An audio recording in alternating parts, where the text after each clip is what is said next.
Hi friends, இன்னைக்கு வீடியோவில் எதை பற்றி பார்க்க போகிறோன்னா, நேற்று வந்து பார்த்தீங்கன்னா விட்டதுலேருந்து தான் கண்டினியூட்டி தான் பார்க்க போகிறோம். ஸோ வந்து பார்த்தீங்கன்னா முடி உதிர்ந்துருச்சு அப்படின்னா அடுத்தது என்ன பண்ணணும், அதுக்கு அடுத்தது என்னென்ன பண்ண இருக்கு அப்படிங்கிறத பற்றி தான் நம்ம பார்க்க போகிறோம். ஃபர்ஸ்ட் ஆஃப் வந்து பார்த்தீங்கன்னா முடி நமக்கு வந்து ஆரம்ப ஸ்டேஜ்லேயே விழுகும் போதே நம்ம வந்து பார்த்துக்கிறது நமக்கு நல்லது. ஏன் அப்படி சொல்கிறேன் அப்படின்னா, நம்ம வந்து எவ்வளோ தூரம் அசால்ட்டாக இருக்கோமோ அவ்வளோ தூரம் வந்து பார்த்தீங்கன்னா நமக்கு சீக்கிரமாக பால்னஸ் ஆக வாய்ப்பு அதிகமாக இருக்குது. பால்னஸ் ஆயிருச்சு அப்படின்னா அந்த இடத்துல முடி வந்து கொண்டு வர்றது ரொம்ப ரொம்ப சிரமம். அதுக்கு ஒரே வழி ஹேர் டிரான்ஸ்பிளேட். இந்த ஹேர் டிரான்ஸ்பிளேட் சர்ஜரி பண்ணால் மட்டும்தான் நம்மளால வந்து பார்த்தீங்கன்னா முடியை கொண்டு வர முடியும். அப்படி இல்லை அப்படின்னா எதனாலையும் திரும்ப முடியை கொண்டு வர முடியாது. அதுக்கு முன்னாடி வந்து பார்த்தீங்கன்னா உங்களுக்கு ஆரம்ப ஸ்டேஜில் வந்து என்னென்ன பண்ணலாம், முடி வந்து இப்போ தான் எனக்கு உதிர்ந்துட்டு இருக்கு அப்படின்னா என்னென்ன பண்ணலாம், மெடிக்கல் சைடில் மெடிக்கல் ஃபீல்டில் என்னென்ன ஆப்ஷன்ஸ் இருக்குது அப்படிங்கிறது வந்து பார்த்தீங்கன்னா நம்ம இந்த வீடியோவில் பார்க்க போகிறோம். ஃபர்ஸ்ட் வந்து பார்த்தீங்கன்னா பிஆர்பின்னு சொல்லிட்டு ஒரு ட்ரீட்மெண்ட் இருக்கு.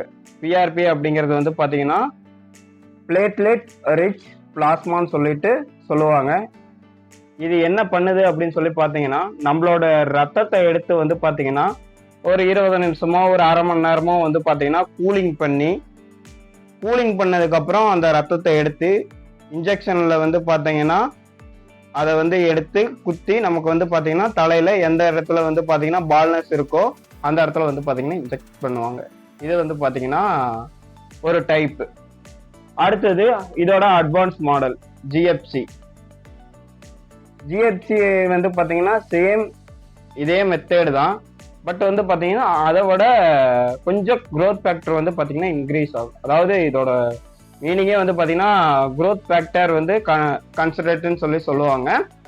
அந்த கன்சிடரேட் வந்து பார்த்தீங்கன்னா எப்படி சொல்றதுன்னா, நம்ம முடியை வந்து பார்த்தீங்கன்னா வளர வைக்கிறதுக்கான ஊட்டச்சத்து அப்படின்னு கூட சொல்லலாம். அந்த ஊட்டச்சத்தை வந்து பார்த்தீங்கன்னா அதிகப்படுத்தும். ரத்த ஓட்டத்தை வந்து பார்த்தீங்கன்னா அதிகப்படுத்தும். அந்த இடத்துல வந்து பார்த்தீங்கன்னா ஏதாச்சும் வைரஸ் போட்டிருக்கலாம், இல்லை வந்து பார்த்தீங்கன்னா ஏதாச்சும் ஃபங்கஸ் இருக்கலாம். ஸோ அந்த மாதிரி விஷயத்த வந்து பார்த்தீங்கன்னா அழிச்சு அந்த இடத்துல வந்து பார்த்தீங்கன்னா ரத்தத்தை வந்து பார்த்தீங்கன்னா நல்ல ரத்தத்தை வந்து அந்த முடி இல்லாத இடத்துல வந்து உள்ள செலுத்தி முடியை வந்து பார்த்தீங்கன்னா வளர வைக்கும். ஸோ இதான் வந்து பார்த்தீங்கன்னா இந்த க்ரோத் ஃபேக்டரோட வேலை.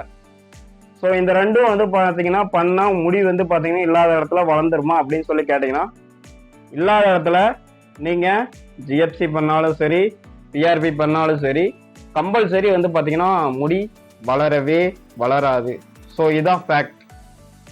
அதுக்கு முன்னாடி வந்து பார்த்தீங்கன்னா ப்ரோ நான் இந்த மாதிரி முடி வந்து வளர்க்க ஆசைப்பட்டேன், அதாவது முடி கொட்டிருச்சு, எனக்கு வந்து முடி வளரணும் அந்த இடத்துல, நான் அதுக்காக வந்து மினாக்ஸ்டைல் டாக்டர் சொல்லாமல் வந்து பார்த்தீங்கன்னா நான் யூடியூப்ல பார்த்தேன், நிறைய பேர் இது யூஸ் பண்ணுன்னு சொல்லியிருந்தாங்க. ஸோ நான் அது வாங்கினேன் அப்படின்னு சொல்லியிருந்தாங்க. பாருங்க, நீங்களே பாருங்க. ஸோ மினாக்ஸ்டைல் வந்து பார்த்தீங்கன்னா இந்த மாதிரி வந்து பார்த்தீங்கன்னா வரும். ஸோ இது வந்து ஆன்லைனில் கூட நம்ம பர்ச்சேஸ் பண்ணிக்கலாம். டாக்டரும் வந்து பார்த்தீங்கன்னா நமக்கு சஜஷன் பண்ணுவாங்க. இப்போ இந்த மினாக்ஸ்டைல வந்து பார்த்தீங்கன்னா நம்ம வந்து யூஸ் பண்ணுறதுனால முடி வந்து க்ரோத் வந்து அதிகமாக வளருமா அப்படின்னு சொல்லி கேட்டீங்க அப்படின்னா, இருக்கிற முடி வளர வாய்ப்பு இருக்கு. அதாவது அதுக்கு தேவையான ஊட்டச்சத்தை வந்து கொடுக்கக்கூடிய மருந்துன்னு கூட இதை சொல்லலாம். அது வந்து பார்த்தீங்கன்னா இதை யூஸ் பண்ணிகிட்டே இருக்கணும். இதை வந்து நான் ட்ராப் பண்ணக்கூடாது. நம்ம யாருமே இதை யூஸ் பண்ண ஆரம்பிச்சிட்டோம்னா இதை வந்து நம்ம நிறுத்தக்கூடாது. ஸோ இதோட வேலை முடிய இருக்கிற இடத்துல வளர வைக்கிறதா இதோட வேலை. ஸோ இல்லாத இடத்துல வளர வைக்காது. இது வரைக்கும் இது வந்து முடி இல்லாத இடத்துல வளர வைக்கும்னு சொல்லி யாருமே ப்ரூவ் பண்ணதில்லை. ஸோ உங்களுக்கு ஏதாச்சும் டவுட் இருந்தது அப்படின்னா நீங்கள் கூகுளோட வந்து சர்ச் பண்ணி பார்க்கலாம். ஸோ வந்து பார்த்தீங்கன்னா இந்த வீடியோவில் ஜிஎஃப்சி பிஆர்பி பற்றி தெரிஞ்சுக்கிட்டோம். இனி அடுத்த வீடியோவில் வந்து பார்த்தீங்கன்னா ஹேர் டிரான்ஸ்பிளேட் பண்றதுக்கு முன்னாடி என்னென்ன பண்ணுவாங்க அப்படிங்கிறத பத்தி தெரிஞ்சுக்க போறோம். இந்த வீடியோ பிடிச்சிருந்தா மறக்காம லைக் பண்ணுங்க, சப்ஸ்கிரைப் பண்ணுங்க. Thank you for all.